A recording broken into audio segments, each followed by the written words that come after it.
Sheriff's Department. Hey, we got an accident with injuries. Okay, where at? Department, 1100 north and 1100 west, Demont. Okay.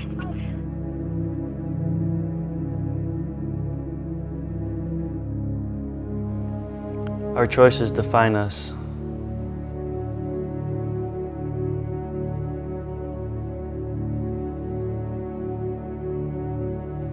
Our choices are what our lives are made of.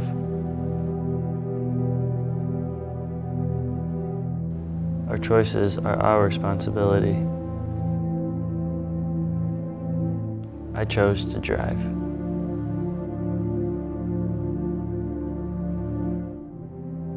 I chose to drive, for one, because we all decided that it would be a good idea to go out and get something to eat.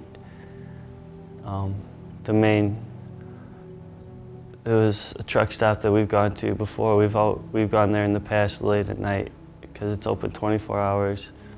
It's a place where, you know, we got the munchies from drinking. We can go get something to eat. And it seems like it was a trip that we've taken multiple times in the past. And I drove because I was a kid that I usually drove. You know, I didn't feel safe riding with anybody else. I felt like I was, you know, I put it in my hands, and I felt like I was, you know, able to drive. It's pretty much like your average county road. It's got a few hills throughout it, and you know, but for the most part, it's a county road that I've driven on thousands of times before. I knew the road. It's something that it doesn't matter how many times you've driven the road before, but if you've been drinking, you think you're in control. You think everything's, you know, just gonna be perfect. Nothing's gonna happen to you.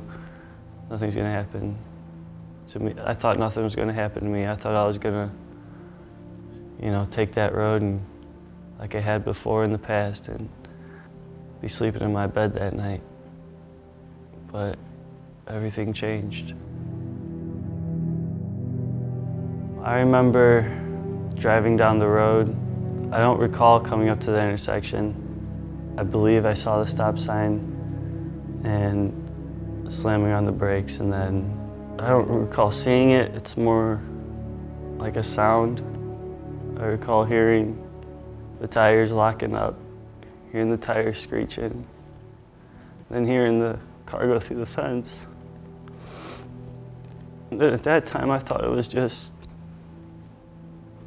you know, okay, we hit this fence, you know, we're gonna slow down, and you know, this is all split second and going through my head, and then nothing.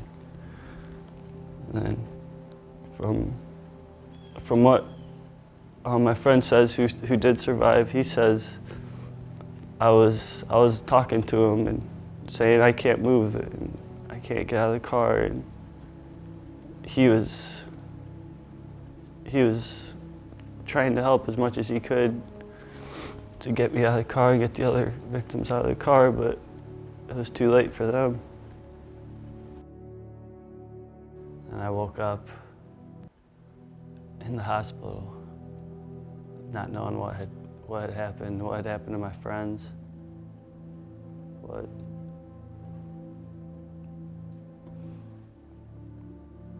It was terrible.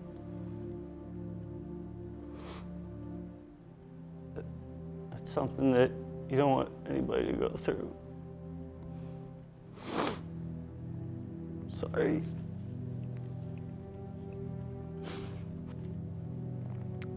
All comes down to one choice that I made that night. It's a choice that changed my life forever, changed the victims' lives forever. Their families have to deal with it forever now, as do I. And I don't know how many times I think back, I wish we could have changed it. But you can't say we should not gotten in that car, you need to make that decision before you start to drink. You need to make that decision to not get in the car. Don't drive. It's a decision that as many times as you look back at it, you can't, and you think it through, you can't change it. Once you've done it, it's done. I always had the attitude that that's not going to be me. You know, that's a statistic. You know,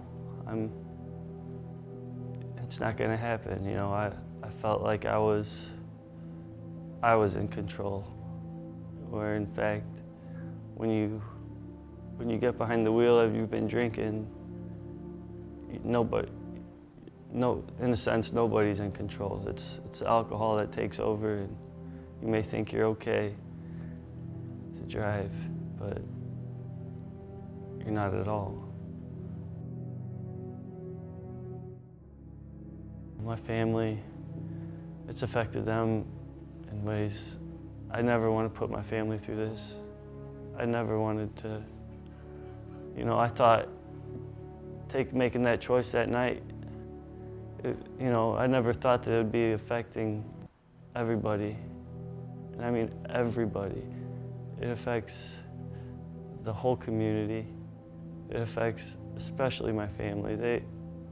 Every night you know, it just, the vibe's not right. It seems like, you know, there's always something that's it's not normal. And I hate putting my family through this.